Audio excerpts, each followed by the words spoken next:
Ingat, dalam mazhab Hanafi berbeda istilah wajib dan istilah fardu. Berbeda itu.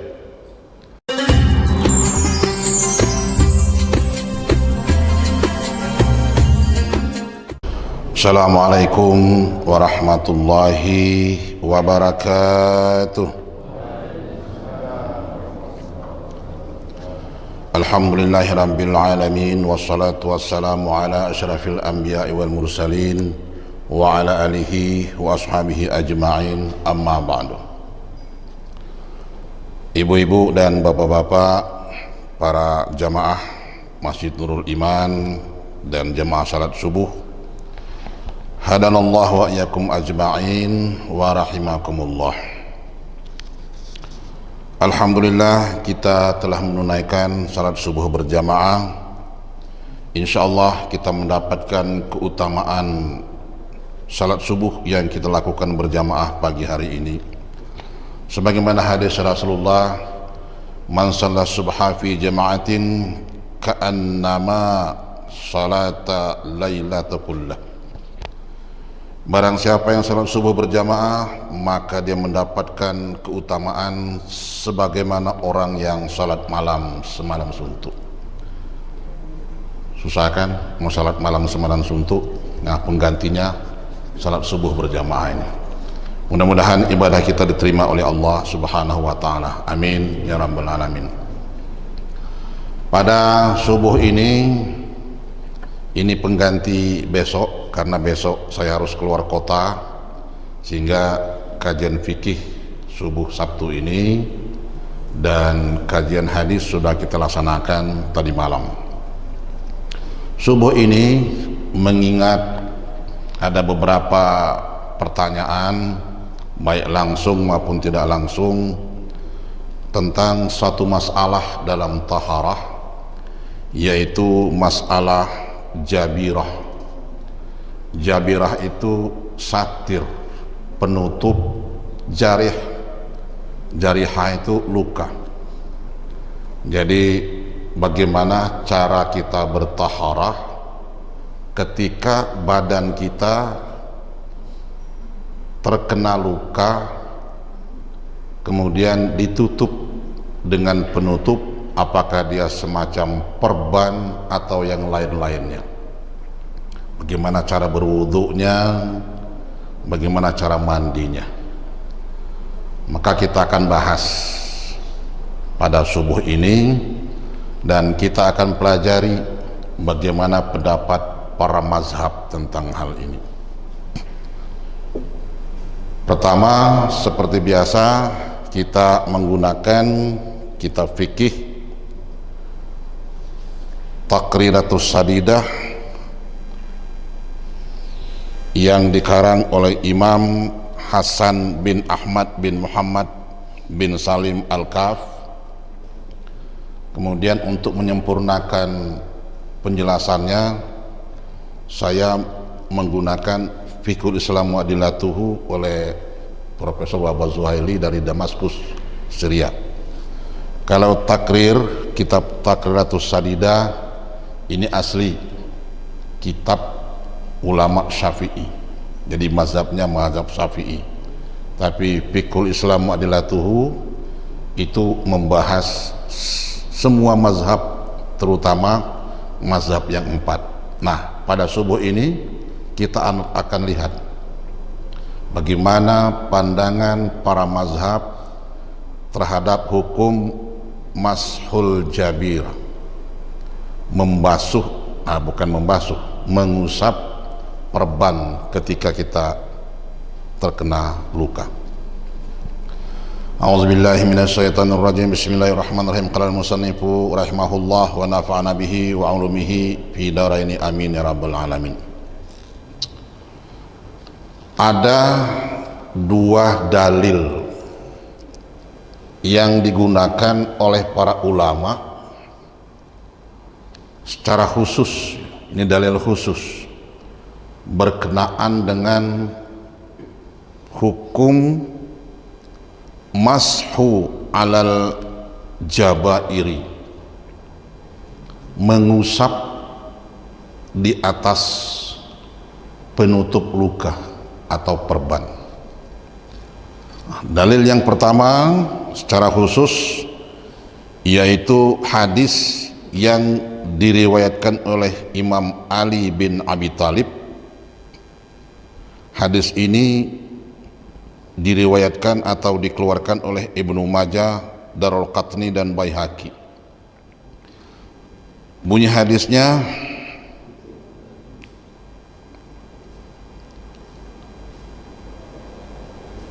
An Ali bin Abi Thalib qala, telah berkata Ali bin Abi Thalib, in kasarat ihda zandi fasa'altun nabi sallallahu alaihi wasallam fasa'altun nabiyya sallallahu alaihi wasallam fa'amarani an absaha alal jabairi fa'amarani an amsaha alal jabairi. Rawahu Ibnu Majah wa Daraqutni wa Baihaqi. Telah berkata Ali bin Abi Thalib, in kasarat itu artinya patah, rusak. Telah patah ihda zandi itu lengan. Telah patah salah satu dari lenganku. Fasa'altun nabiyya sallallahu alaihi wasallam, maka kemudian saya bertanya kepada Nabi sallallahu alaihi wasallam. Artinya Ali ini bertanya bagaimana cara bertaharah, bagaimana cara berwudu, tangannya patah dan ditutup dengan penutup, kalau kita sering perban. Maka kata Ali bin Abi Thalib, fa'amarahni, Rasulullah sallallahu alaihi wasallam menyuruhku an amsaha, agar mengusap alal jabairi, di atas penutup luka itu atau perban. Ini hadis yang pertama. Hadis yang kedua, wa minha hadisun Jabir fir rijalil ladzi fir rajulil ladzi sujjan. Hadis yang dikeluarkan atau diriwayatkan oleh Jabir, dan hadis ini diriwayatkan oleh Abu Daud, walaupun ada yang mengatakan hadis ini lemah, tapi bagaimanapun juga ini petunjuk. Ada seorang laki-laki yang terluka di kepalanya. Faltasala, maka kemudian sahabatnya membasuh kepalanya itu. Jadi ada laki-laki kepalanya luka, terbuka gitu, keluar darah. Kalau kisah aslinya itu tiba-tiba waktu tidur dia kena junub, keluar mani. Maka besoknya dia cerita dengan teman-temannya, saya mau salat tapi saya junub. Maka kata temannya, mandi kamu, harus mandi. Mandilah, disiram kepalanya itu, yang luka itu. Apa yang terjadi?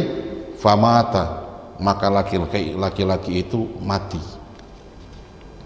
dia. Lalu mereka lapor kepada Rasulullah, ya Rasulullah, ada seorang laki-laki, seorang yang terluka kepalanya, tapi dia tidur keluar mani. Kami suruh mandi dia, disiram kepalanya yang luka itu, dan dia mati ya Rasulullah. Faqala Nabi sallallahu alaihi wasallam, maka Nabi bersabda, innama kana yakfihi ayyatayammama wa ya'siba ala jurhihi khirfatan summa yamsah 'alaiha wa yughsila sa'iri jasadihi. Kata Nabi, sebenarnya enggak usah disiram kepalanya itu. Innama kana yakfi, cukup ayyatayammama, dia bertayamum. wa ya'siba ala jurhihi khirfatan, kemudian ikat tempat lukanya itu dengan kain. Jadi dia bertayamum. Tayamum ada berapa anggotanya? Ibu-ibu?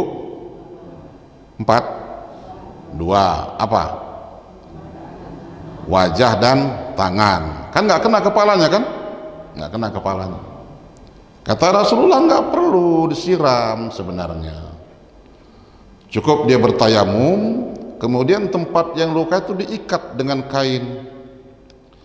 Summa yamsahu 'alaiha, kemudian usaplah di atas kain penutupnya itu. Wa yughsila sa'iri jasadihi, kemudian basuhlah semua tubuhnya, mandi artinya. Dia mandi biasa. Nah, ini dalil tentang hukum mengusap penutup luka atau jabirah ketika kita hendak bersuci. Itu landasannya gitu ya. Ini jamnya bisa diperlambat dikit ya? Ini jam terlalu cepat atau materinya terlalu banyak?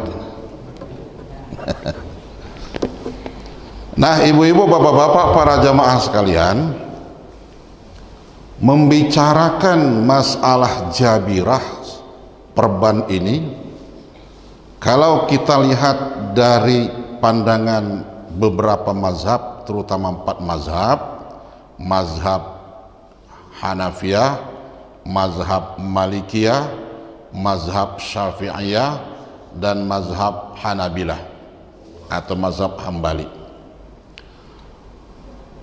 Untuk masuk ke dalam pandangan mazhab itu, pertama kita lihat dulu lukanya itu di bagian mana. Ini penting karena nanti cara taharanya berbeda. Setelah ketahuan lukanya di bagian mana, lalu bagaimana cara memasang perbannya itu? Apakah perban itu dipasang semata-mata di atas lukanya, atau lebih dari tempat lukanya itu sedikit sesuai dengan keperluan, atau melebihi banyak dari tempat lukanya itu? Termasuk cara memasangnya, apakah perban itu dipasang di mana? Apakah perban itu dipasang sebelumnya tahara, bersuci terlebih dahulu?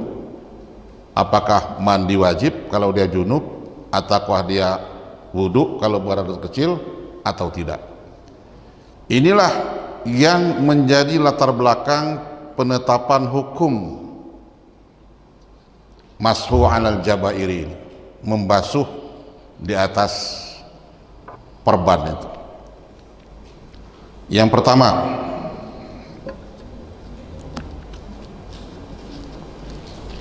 saya buka kitab yang takrir dulu ya.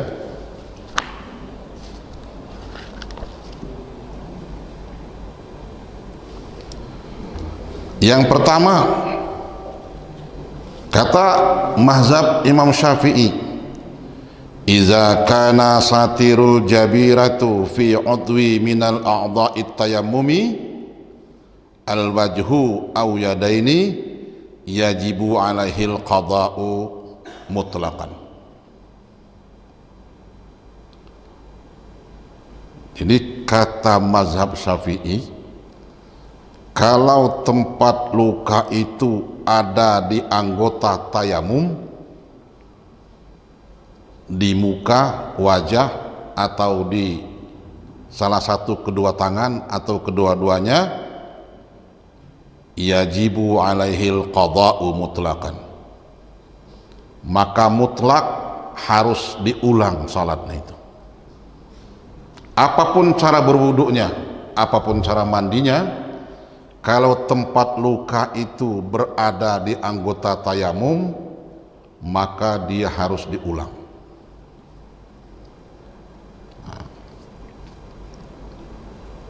Ini pendapat mazhab Syafi'i. Gimana kalau perbannya itu dipasang 2 hari? Ya, selama 2 hari itu diulang. Kalau seminggu, selama seminggu perbannya itu belum dibuka, diulang salatnya. Tapi kalau sembuh, diulang lagi, qadha seminggu. Gimana kalau perbannya itu sebulan? Ya qadha sebulan. Pak Haji, nggak ada kerjaan lain lagi kita ini, cuma salat aja kerjaan. Itu pendapat mazhab Syafi'i. Kemudian wa iza kana fi ghairi a'dha'i tayammumi fanzur. Kalau tempat luka itu bukan di anggota tayamum, maka ada beberapa rincian. 1, iza kana satiru biqadril jurhi, apabila penutupnya itu benar-benar cuman melingkupi tempat yang luka, ya, fayajibu alaihi ayyaghsila jami'is sahihi wa yatayammama 'anil jarihi wa yamsaha 'ala satiri biturabi wa yakunul mashu nadban biturabi la wajiban wala qada'a alaihi mutlaqan. Nah, kalau tempat luka ini bukan di tempat tayamum, pamannya di kaki, ya, di kepala, begitu, maka pendapat Imam Syafi'i wajib membersihkan semua yang tidak terluka. Jadi umpamanya lukanya itu di kaki atau di kepala,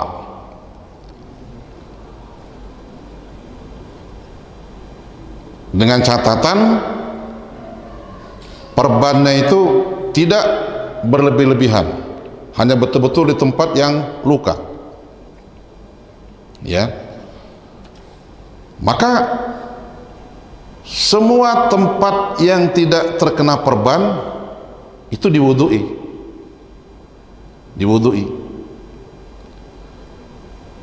Tempat yang terkena perban tidak diwudui. Caranya diganti dengan tayamum. Ini umpamanya kaki kita luka di perban, lalu kita wudu, yang tempat luka tadi nggak usah dibasuhi, cukup ditayamumi saja. Biasa tayamumnya muka dulu, tangan, atau boleh didulukan tayamum dulu, kemudian tempat yang tidak terkena perban itu diwudui.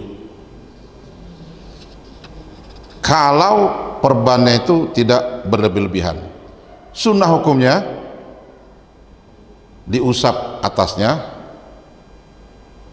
Kalau tidak bisa dengan air, sunnah diusap dengan debu. Ya, pada waktu tayamum itu usap dengan debu.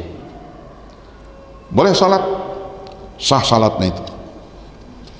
Nah, itu kalau dia bukan di tempat yang terkena atau di tempat yang bukan anggota tayamum. Yang kedua, wa idza akhadha satiru minas sahihi qadran fa fihi tafsil. Apabila penutupnya itu melebihi tempat lukanya, agak lebar begitu ya. Jadi luka di kaki atau di kepala, ini lukanya, perban itu agak melebar begitu. Maka rinciannya, yang pertama, idza akhadha minas sahihi qadral istimsaki wa wada'ahu ala taharatin fala yajibu alaihi qada'u kadzalika. Kalau perban itu tidak terlampau melebihi tempat luka, jadi walaupun dia melebihi tempat luka, tapi sekedar untuk keperluan imsak, menahan supaya perban nggak terbuka, Jadi kalau lukanya umpamanya katakanlah ini kaki, ini kakinya, ada tempel di sini saja. Sebab kalau nggak dilebihkan, perbannya nggak nempel. Nah, kalau nggak dilebihkan, nggak nempel dia. Maka kata mazhab Syafi'i, wa wada'ahu ala taharatin, kalau perban itu ditempel setelah berwuduk terlebih dahulu, atau kalau dia junub setelah mandi terlebih dahulu, fala yajibu alaihil qada'u kadzal, maka dia tidak perlu mengulang salatnya lagi kalau nanti dia sudah sembuh. Syaratnya dia harus berwuduk dulu. Ini termasuk mazhab Imam Hambali begitu. Cuman bedanya kalau Imam Hambali nggak usah tayamum, cukup wuduk saja, dilap atasnya, salat. Nah kalau waktu memasang korban itu kita sudah wuduk terlebih dahulu atau sudah mandi kalau dia junub, maka kalau sembuh nanti nggak usah lagi ngulang. Tapi kalau perban itu dipasang dalam keadaan kita tidak taharah, dalam keadaan kita berhadas, artinya belum wudhu, atau dia junub belum mandi, maka nanti ketika dia sembuh wajib mengqadha salatnya menurut mazhab Syafi'i. Berat itu. Iya.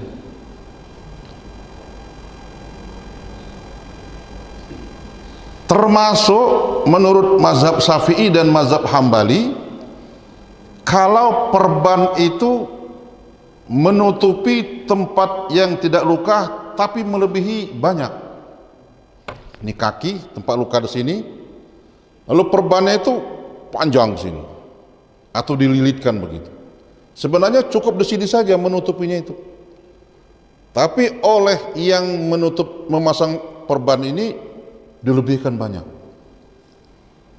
Maka kalau dia lebihnya banyak seperti itu, melebihi dari kebutuhan, artinya andai kata dia dilebihkan dikit sudah cukup sebenarnya. Tapi karena mungkin mantrinya nggak ngerti, perawatnya nggak ngerti, atau petugas medis lainnya nggak ngerti, ditutup lebih banyak lagi.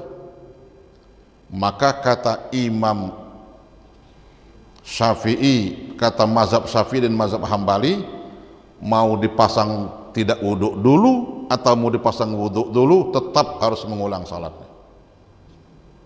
Nah, jadi ini sebenarnya perlu diberikan pengetahuan ini kepada para petugas medis supaya enggak membebani orang yang sakit, terutama bila orang yang sakit itu bermazhab Syafi'i dan Hambali. Nah, berat ini Pak Haji, orang sudah sakit suruh wudu, suruh tayamum, bahkan suruh ngulang lagi salatnya itu.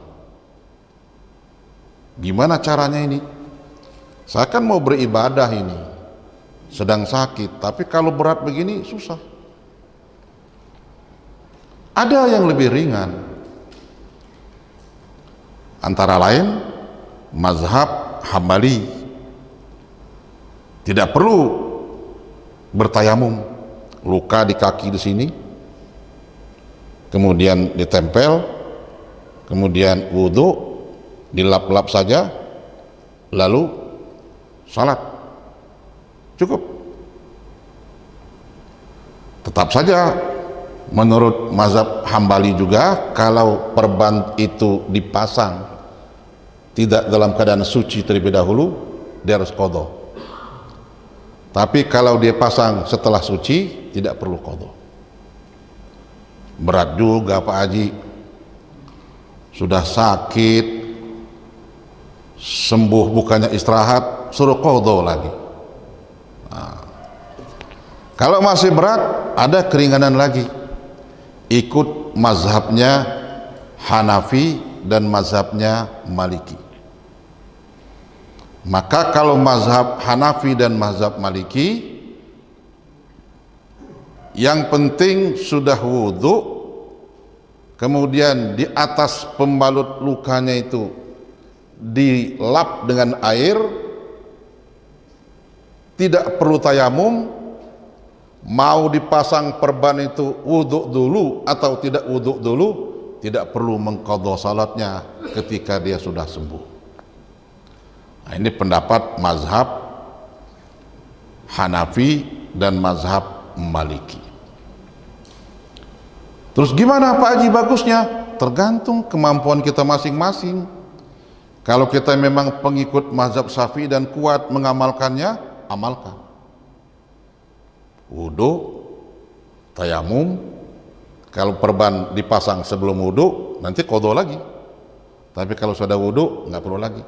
Kata Imam Hanafi, orang sakit masang perban itu kan tiba-tiba. Kadang-kadang perban itu dipasang orang dalam keadaan pingsan. Mana kepikir mau wudhu dulu itu. Yang kepikir hidup atau mati. Maka kata Imam Abu Hanifah, tidak perlu wudhu dulu. Pokoknya asal dia wudhu, lalu perban yang menutupi luka itu dilap dengan air, maka dia selesai, sah salatnya. Tidak perlu mengulang lagi. Tapi di kalangan mazhab Hanafi sendiri ada dua pendapat. Kalau Imam Abu Hanifahnya, hukum mengusap jabirah itu, mengusap perban itu wajib. Ingat, dalam mazhab Hanafi berbeda istilah wajib dan istilah fardu. Berbeda itu. Kalau wajib itu tidak menjadi rukun, tapi kalau ditinggalkan berdosa. Maka kata Imam Abu Hanifah, andai kata ada orang terluka diperbani, enggak diusap juga di atas perbannya itu, tapi dia wudhu, sah salatnya, tapi dia berdosa. Kenapa? Karena wajib, tapi bukan rukun. Sama Imam Abu Hanifah menempatkan membaca Fatihah dalam salat bukan rukun, wajib. Yang penting dalam salat kalau Imam Abu Hanifah bukan baca Fatihahnya, tapi baca salah satu ayat Al-Quran yang mudah kamu baca. Iqra' ma tayassara minal Quran, kata Imam Abu Hanifah. Bacalah mana yang paling gampang kamu baca dalam Al-Quran itu, walaupun bukan Fatihah, sah salatnya.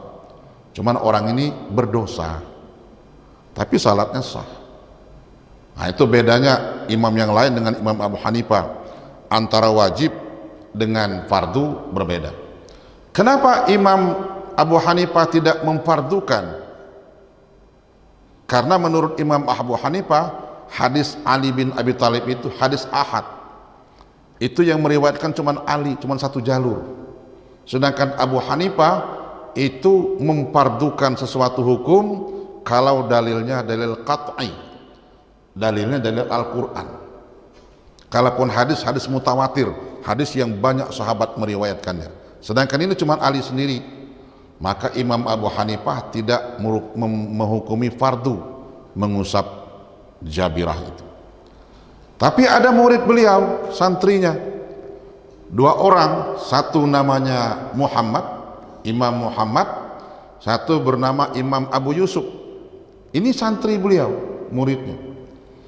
Kalau Imam Abu Yusuf dan Imam Muhammad itu menggolongkan walaupun bukan fardu, tapi wajibnya itu wajib berat. Artinya wajibul a'la, wajib yang sangat atas. Jadi kalau ada orang luka kemudian ditutup dengan perban dan tidak mengusap perbannya, menurut dua orang murid Imam Abu Hanifah, Imam Abu Yusuf dan Imam Muhammad, maka salatnya nggak sah dan dia harus mengulang lagi salat. Jadi di kalangan mereka sendiri berbeda. Jadi hikmahnya apa, bapak-bapak, ibu-ibu? Di kalangan para ulama itu biasa berbeda pendapat antara guru dengan murid itu. Yang penting alasannya apa, begitu kan. Biasa berbeda pendapat. Imam Abu Yusuf juga yang kemudian ditanya oleh muridnya, Syekh, gimana kalau kami bermakmum dengan imam mazhab Syafi'i? Karena Imam Abu Hanifah tidak mensunahkan kunut, nggak ada kunut dalam mazhab Imam Abu Hanifah, mazhab Hanafi. Ditanya muridnya bernama Abu Yusuf, saya gimana kalau kami bermakmum dengan imam yang bermazhab Syafi'i, artinya orang kunut? Apa kata Imam Abu Yusuf? Kunut kamu, ikut imam, jangan nggak kunut, karena menyelisihi imam itu tidak boleh. Innama ju'ilal imam, innama ju'ilal imam liutamma bihi. Sesungguhnya imam itu diadakan, diangkat supaya dipatuhi, ikut imam. Sebaliknya Imam Syafi'i juga ditanya, Syekh, gimana kalau kami bermakmum dengan imam yang bermazhab Hanafi, artinya enggak kunut, sikap kami gimana? Apa kata Imam Syafi'i? Jangan kunut. Itu kan enggak wajib. Kenapa? Kamu harus ikut imam. Jangan sampai imamnya sudah sujud, dia masih Allahumma hdini fiman hadait wa afini fiman afait. Imam sudah sujud, maka batal salatnya karena menyelisihi imam. Maka kata Imam Syafi'i, kalau imam nggak kunut, nggak usah kunut, ikuti saja imam. Apa sebab? Al imamu dhaminun, imam itu penjamin, dia menjamin salat itu sah atau tidak. Karena imam itu bertanggung jawab kepada Allah terhadap salat yang dipimpinnya. Nah, makanya imam itu nggak sembarangan gitu ya. Di masjid-masjid itu ada namanya imam tetap yang sudah diakui memahami persoalan-persoalan salat. Begitu. Nah, inilah bapak-bapak, ibu-ibu, mudah-mudahan membuat kita paham, andai kata kita mengalami luka dan tidak bisa disiram atau dibasuh dengan air, begitulah caranya. Jadi banyak pendapat ya. Apakah ibu bapak kalau mengalami ini akan ikut Imam Syafi'i, silakan kalau mampu, atau yang lebih ringan pertengahan Imam Hambali, mazhab Hambali, silakan, nggak perlu tayamum, tapi tetap aja kalau perban dipasang tidak wudhu terlebih dahulu, maka harus diulang salatnya. Tapi kalau ikut mazhab Hanafi dan mazhab Maliki, mau wudhu dulu, mau tidak wudhu dulu, nggak ada masalah, asal diusap atasnya, nggak perlu tayamum lagi, sah salatnya dan tidak perlu mengulang lagi. Mudah-mudahan menjadikan kita jelas dalam persoalan ini. Wallahu a'lam bishawab. Silakan kalau ada yang belum jelas, ada pertanyaan, insyaallah kita akan diskusikan.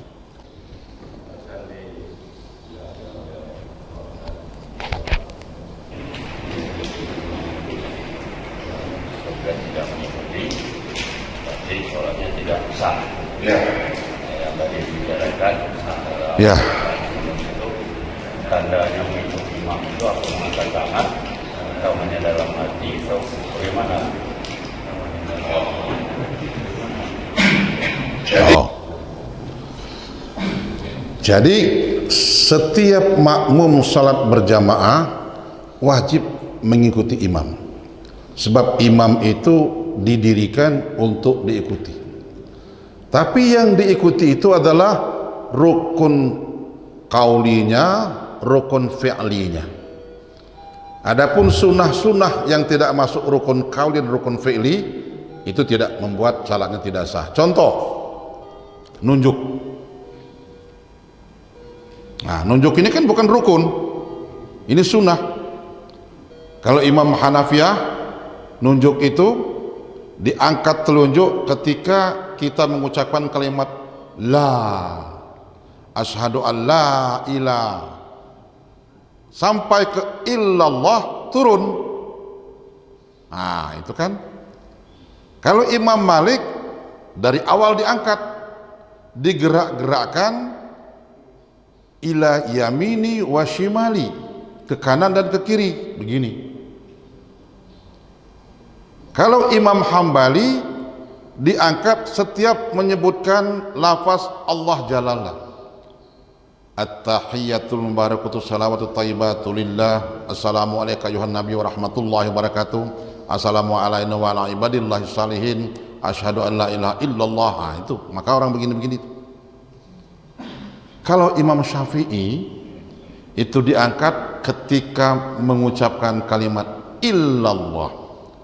Begini dulu, asyhadu an la ilaha illallah, dibiarkan dia diangkat sampai selesai tahiyat, itu diturunkan setelah salam. Nah, kalau ini nggak diikuti nggak masalah, karena bukan rukun. Tapi kalau imam ruku dia tidak ruku, batal salatnya. Imam sujud dia tidak sujud, batal salatnya. Itu termasuk kunut. Kunut ini karena perbuatannya agak lama, maka jika makmum berimam dengan imam kunut, imamnya kunut dia tiba-tiba langsung sujud, batal salatnya. Tapi kalau imamnya ikut kunut, sekurang-kurang dia tidak sujud. Apakah dia mengangkat tangan atau tidak mengangkat tangan itu sunnah, bukan wajib. Asal dia tidak sujud, masih nunggu makmum dalam kunut, maka hukumnya dia ikut kunut sebenarnya, ya kan? Kalau udah nggak ikut kan sujud dia. Ngapain dia lama-lama berdiri kalau nggak ikut imam? Makanya dia belum sujud kan karena ikut imam kan, walaupun nggak angkat tangan. Hukumnya dia ikut kunut, maka sah salatnya walaupun tidak mengangkat tangan. Karena mengangkat tangan waktu kunut itu juga hukumnya bukan wajib, bukan fardu, itu adalah sunnah. Tapi yang penting kalau dia berimam dengan imam yang kunut sedangkan dia tidak kunut, asal dia nggak sujud aja, sah salatnya. Tapi kalau imamnya Allahumma hdini fiman hadait, langsung makmum Allahu Akbar, sujud dia. Begitu imam sujud dia sudah salam, assalamualaikum warahmatullahi wabarakatuh, batal salatnya itu. Kecuali dia niat munfarid. Niat munfarid, dia nggak ikut Imam Syafi'i, dia nggak ikut Imam Abu Yusuf, pokoknya karena beda sama saya nggak mau dengan ikut imam ini. Maka ketika imamnya Allahumma hdini fiman hadait, dalam hatinya saya pisah dengan imam munfarid, maka hilang pahala jamaahnya.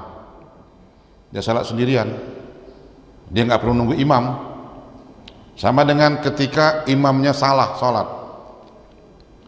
salat isya sudah 4 rakaat, imamnya naik lagi, subhanallah subhanallah, masih imamnya nggak mau turun, 5 rakaat. Yakin makmum kalau imam ini 5 rakaat munfarid, dia jangan diikuti, nggak boleh ikut yang salah kan. Mungkin imam punya keyakinan lain, dia nggak apa-apa kan, sesuai dengan keyakinan. Imamnya yakin ini baru 4, ini belum 5, tapi makmum semua yakin ini sudah 5, sehingga subhanallah subhanallah, imamnya jojong aja 5 rakaatnya. Nah, kalau makmum yakin imam berdiri untuk rakaat yang kelima, maka makmum wajib munfarid, memisahkan diri dari imam. Jadi dia langsung saja tahiyat sendiri, imam biarkan aja, nggak usah nunggu imam lagi. Habis tahiyat salam sendiri, nggak usah nunggu imam, dia dapat pahala salat berjamaah. Apa imam dosa? Tergantung. Kalau itu keyakinan penuh oleh seorang imam, dia nggak dosa. Tapi kalau imam sudah tahu itu 5, ditegur makmum, tapi karena malu gitu ya, masa imam ditegur salah gitu ya, terus-terusin aja lah. Nah, dosa imamnya itu, karena imam melakukan salat yang salah gitu. Jadi gitu Pak Pendi ya. Nah, yang penting dia tidak sujud dulu, masih nunggu imamnya kunut, dia termasuk mengikuti kunut. Adapun amin amin amin itu bukan rukun, itu adalah sunnah saja. Mau dia aminkan boleh, tidak dia aminkan boleh, begitu kan. Biasanya orang amin keras tergantung kawan.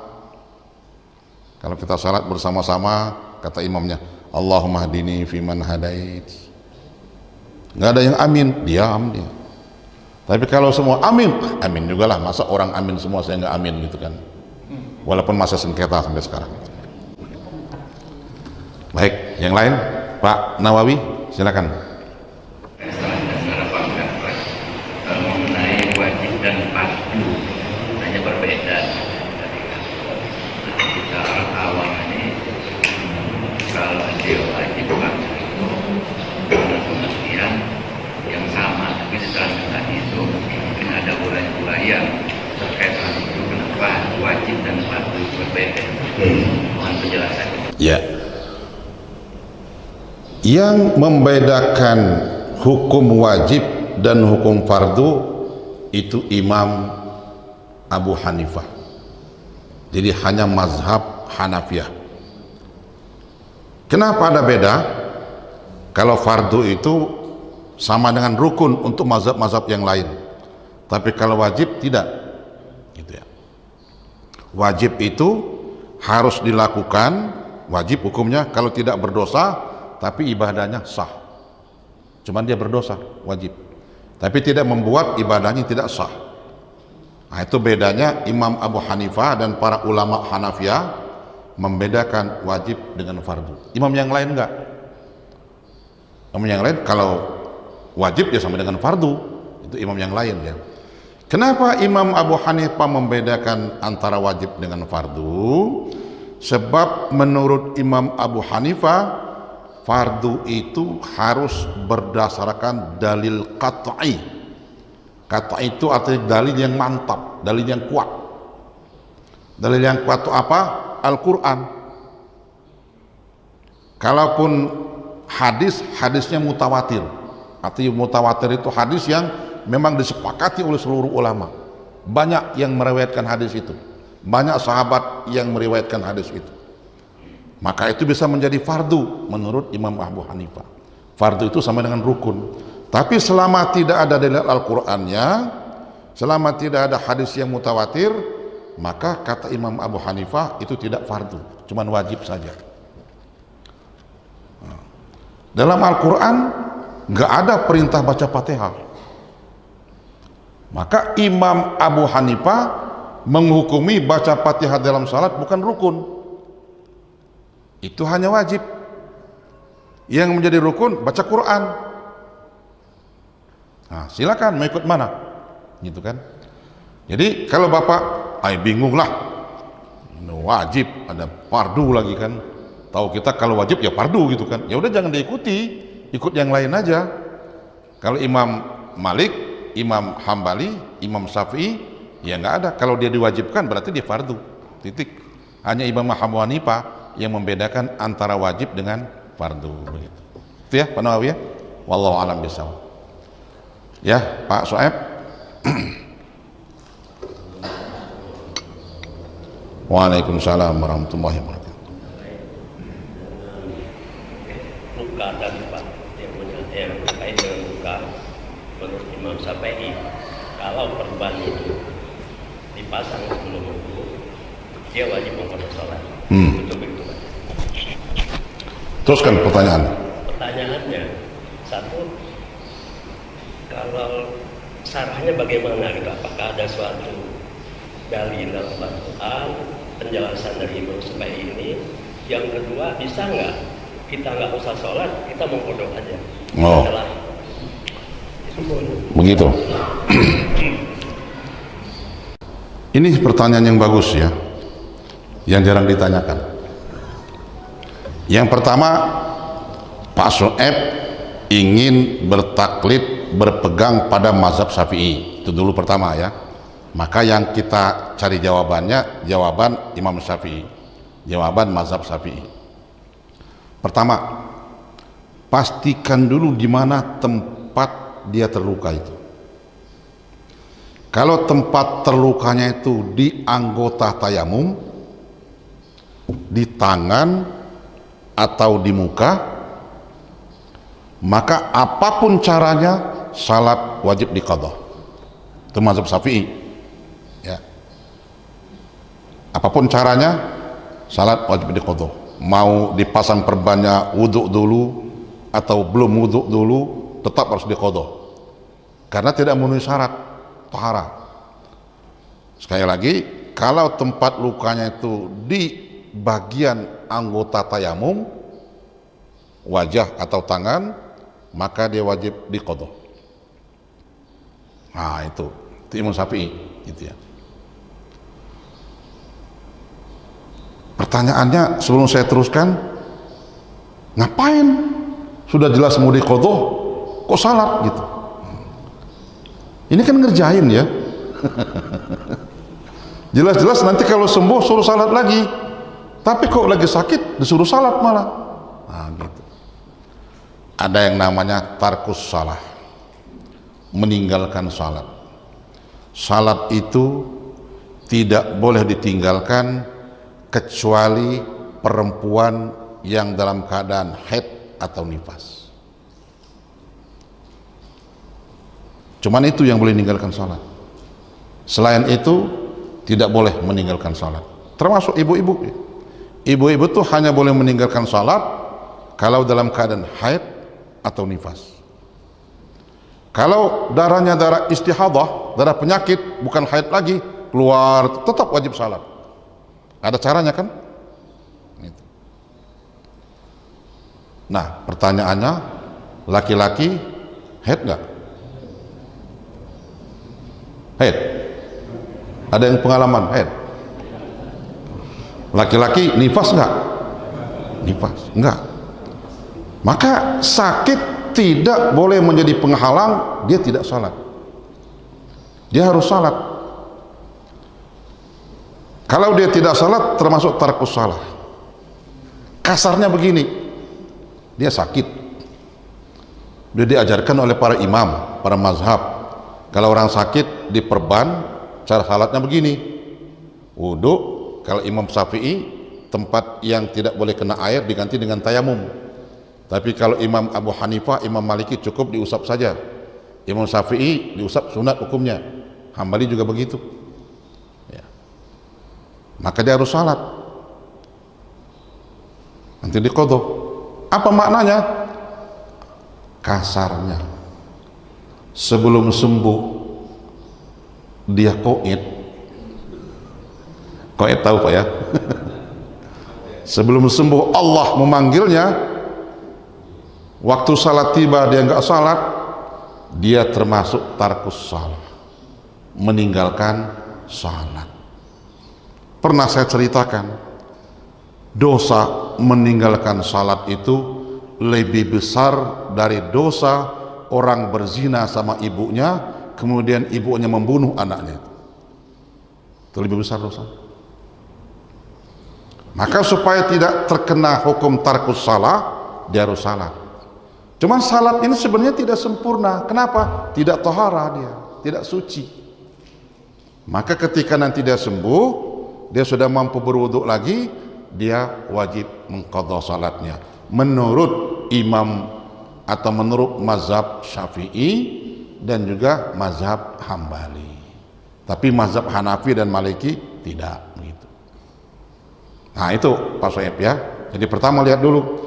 Tapi kalau tempat lukanya itu bukan di tempat tayamum dan jabirahnya itu perban dipasang dalam keadaan dia sudah wudhu terlebih dahulu, dia salat, maka salatnya cukup. Kenapa? Karena yang tertutup tadi sudah suci dulu, sudah suci, ya. Maka dia tidak perlu lagi mengqadha salatnya. Kalau lukanya itu bukan di tempat anggota tayamum. Itu kalau kita mau mengikuti mazhab Syafi'i begitu. Tapi kalau di tempat tayamum, apapun prosedur yang kita lakukan tetap harus mengqadha salatnya. Karena dia tidak sempurna taharanya. Dia nggak kena tayamum tempat yang terluka itu. Begitu Pak Soeb ya. Ada yang masih ganjal? Ya, yang mana lagi? Jangan sampai ada yang ganjal. Karena kalau ganjal nggak bisa terus nanti. Jangan. Terkait dengan masalah luka itu kan terkait dengan bahaya ya Pak. Ya. Nah di dalam Al-Quran, cuman saya lupa di surat apa, itu ada pengertian terjemahannya. Apabila kamu dalam keadaan rasa takut, maka sholatlah kamu sambil berjalan, sambil berlari atau dan sebagainya. Dan apabila kamu telah merasa aman, maka lakukanlah sholat itu sebagaimana mestinya. Nah, itu maksud saya, Ya saya sih hanya apakah keterkaitan dengan surat itu? Ya. Hafizu 'ala sholawati was salatil wusta wa qumu lillahi qanitin. Salatlah kamu. Fa in khiftum farijalan aw rukbana. Kalau takut, salatlah kamu sambil berjalan atau berkendaraan. Fa iza amintum fazkurullaha kama 'allamakum. Kalau kamu sudah aman, tidak lagi dalam keadaan takut, tidak darurat lagi, maka salatlah kamu sebagaimana adanya. Artinya apa? Salat yang pertama tadi untuk menghindari tarkus salah. Boleh salat sambil jalan, boleh salat sambil berlari. Tiba waktu asar, kan nggak bisa dijamak lagi asar kan? Karena asar nggak bisa dijamak dengan maghrib. Waktu sudah mau habis, dia salat sambil berlari, salat sambil jalan. Boleh.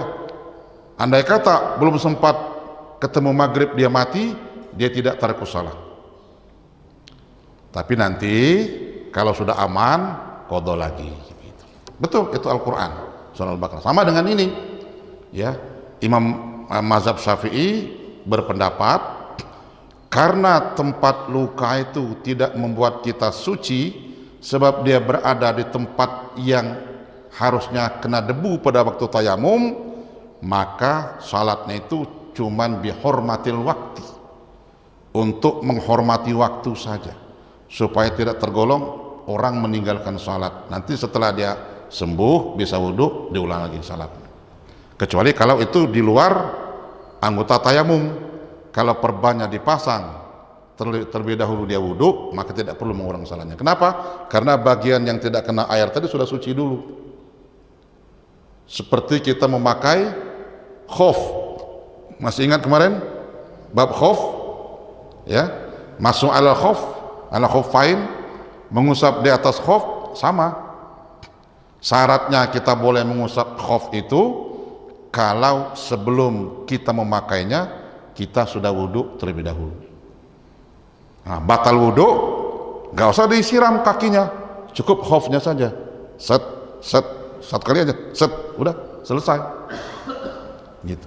Tapi kalau dia belum wudhu nggak sah, harus wudhu dulu. Kenapa? Karena walaupun nggak dicuci kakinya itu tadi sudah cuci, karena sudah wudhu terlebih dahulu, begitu ya. Maka kalau batal nggak perlu lagi mencuci kakinya, cukup dengan mengusap khufnya saja. Nah, begitu juga.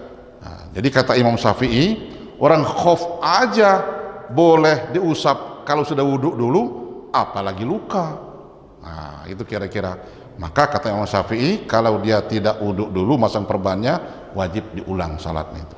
Kalau dia di luar tempat anggota tayamum. Tapi kalau di anggota tayamum, apapun prosedurnya, diulang salat. Gitu Pak Soeb ya. Baik. 6:20. Ada lagi? Ya, walaupun belum sekarang, nanti seketika-ketika kalau terpikir ada yang mengganjal, ada yang belum dipahami secara jelas, boleh dibuka lagi, ditanyakan lagi. Jadi jangan bingung ibu-ibu ya, nggak apa-apa. Kalau kita merasa berat ikut Imam Syafi'i, ikut mazhab Syafi'i, ikut aja mazhab Hambali, nggak usah tayamum. Kalau berat juga Imam Hambali, ikut mazhab Maliki dan mazhab Hanafi. Pokoknya asal sudah diusap, yang lain dibasuh wudhu semua, salat sudah nggak usah diulang lagi. Ini kan gampang ngomonginnya ini. Ngomonginnya gampang, jelaskannya gampang. Tapi ketika kita sakit, mau ngamalkannya, oh berat itu. Orang sudah sakit. Nah persoalannya, kalau tempat luka di bagian anggota tayamum itu lebih dari satu, di sini luka, di sini luka, di sini luka, maka tayamumnya berkali-kali. Namanya kan mukanya luka. Ini kalau ikut mazhab Syafi'i ditutup dengan perban, itu kan? Kan tertib itu wajib dalam wudhu itu. Nggak boleh wudhu itu pertama dibasuh kaki, kan nggak boleh. Karena ayatnya begitu. Iza kuntum ila salati faghsilu wujuhakum wa aydiyakum ilal marafiqi, nah, baru wamsahu biru'usikum. Kan tertib gitu ya. Maka kalau kita basuh muka, itu nggak bisa kita basuh tangan sebelum sempurna muka. Nah, maka kalau dia lukanya di sini, ya, kita basuh muka, sisanya itu tayamum. Ditayamumi supaya ini tadi sah wuduknya itu. Ternyata tangan juga kena. Tangan juga kena. Maka sama, sebelum tangan diwudui atau setelahnya ditayamumi lagi. Jadi kalau lukanya itu 2-3, kalau menurut mazhab Syafi'i, maka 3 kali tayamum. Kan berat, orang sudah sakit suruh tayamum berkali-kali gitu ya. Tapi kalau mampu nggak apa-apa. Kenapa? Karena Imam Syafi'i ini terkenal ihtiyatnya, kehati-hatiannya. Kalau kita ikuti mazhab Syafi'i, insya Allah nggak ada keraguan sama sekali ibadah itu. Karena sangat detail, sangat teliti begitu dibandingkan dengan yang lain-lain. Wallahu a'lam bishawab. Wassalamualaikum warahmatullahi wabarakatuh.